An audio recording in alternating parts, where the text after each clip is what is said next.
One thing that I find really fascinating about development is that it tends to follow a pretty stable course, and this is especially true of motor development. Children come into the world with a number of pre-programmed motor skills that we refer to as reflexes, and these are automatic involuntary motor responses. But it isn't only involuntary movement that children develop. Over time, they also develop voluntary movement as well. And when they do, these movements develop at a very particular time and in a very particular order. And in general, infants develop at an incredibly rapid pace. And actually, it happens so quickly that we generally talk about infant development in terms of months and not years. And so I want to talk a little bit about those stages of motor development and exactly when they happen. And to do this, I have this graph. And I've drawn in our axes ahead of time.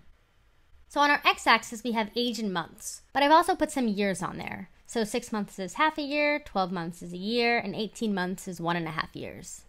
And on the y-axis, we have a list of major motor milestones.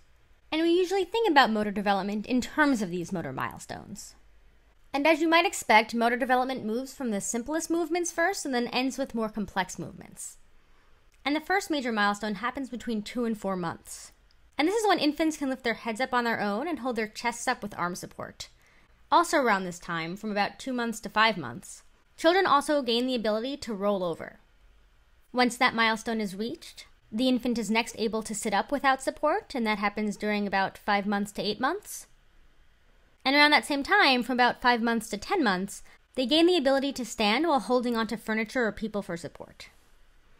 The next motor milestone is reached between 6 months and 11 months, and that's when the infant can pull themselves up into a standing position on their own without any help from parents.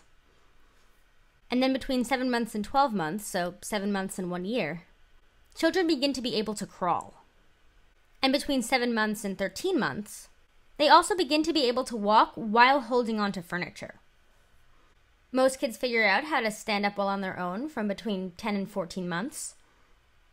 And then finally, at between 11 months to 15 months of age, they begin to be able to walk alone.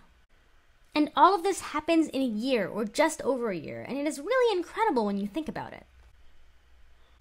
But one thing that you might notice about this graph is that I gave a rather wide range of ages for all of the different motor milestones.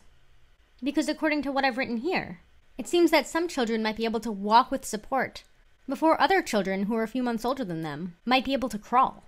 But that is actually how it works. And the normal time in which a skill can develop really is that wide. And this might be different from other things that you have learned or read online, which might point to more specific times that these milestones should be reached. But the reality is that there are a ton of individual differences. And those numbers that you see typically represent the median age, meaning that by definition, half of the children will develop that skill before that time, and half of them will develop it after. So parents should not panic if they have a child who doesn't develop a skill right when a book says that they should. And similarly, parents shouldn't assume that their child is a genius because they develop a skill slightly before a given age. But as always, if you do have a question about motor development, it would be best to ask your doctor.